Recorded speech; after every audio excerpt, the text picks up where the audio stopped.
Jamais pareil événement n'était arrivé en public dans l'histoire du pays.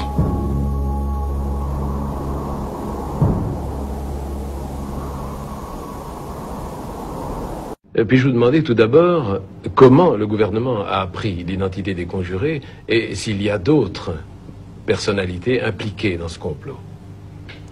L'identité des conjurés, au moins des 4 qui ont été pendus, a été connue par le fait qu'ils ont été surpris en flagrant délit.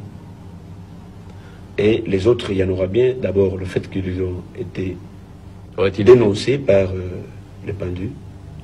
Et ceux qui sont dénoncés sont en train de dénoncer encore d'autres. Y en a-t-il beaucoup? Bon, on ne sait pas encore parce que justement on est en train de poursuivre l'instruction. Et puis-je vous demander quelles sont les preuves qui ont été apportées au tribunal militaire d'exception qui a statué sur leur cas?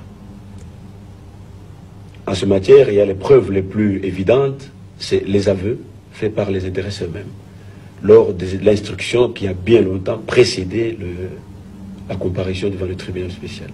Puis-je vous demander quels sont les faits particuliers qui ont motivé la sévérité du tribunal d'exception?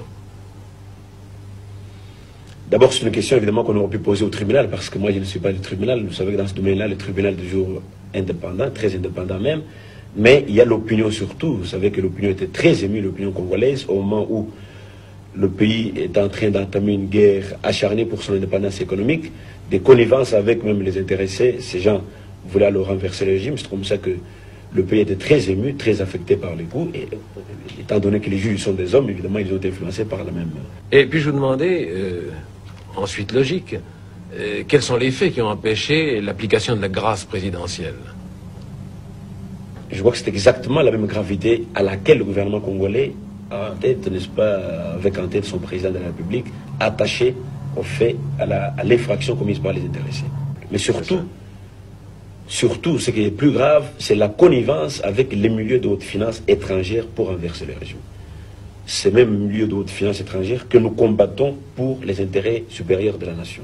C'est surtout cette complicité, n'est-ce pas, avec les milieux étrangers intéressés à l'économie du pays. Mais cette complicité, vous la supposez ou vous en avez des preuves? On a des preuves, on l'a souvent déclaré. Ce n'est pas pour rien que le premier secrétaire d'ambassade de Belgique, qui est plus intéressé dans l'affaire, a été expulsé du pays. Pourquoi cette exécution a-t-elle été publique? Ça s'explique surtout par la raison fondamentale même d'une action pénale. L'action pénale ne doit pas être toujours répressive, mais elle doit aussi être préventive. Éducative. Il faut qu'on prévienne, éducative, oui, préventive aussi, qu'on prévienne tous ceux qui, non seulement étaient dans le coup, mais tous ceux qui aussi attendaient leur tour pour y passer, pour qu'ils puissent y voir avec quelle sévérité on finit ces genres d'infractions. On punit ces genres d'infractions.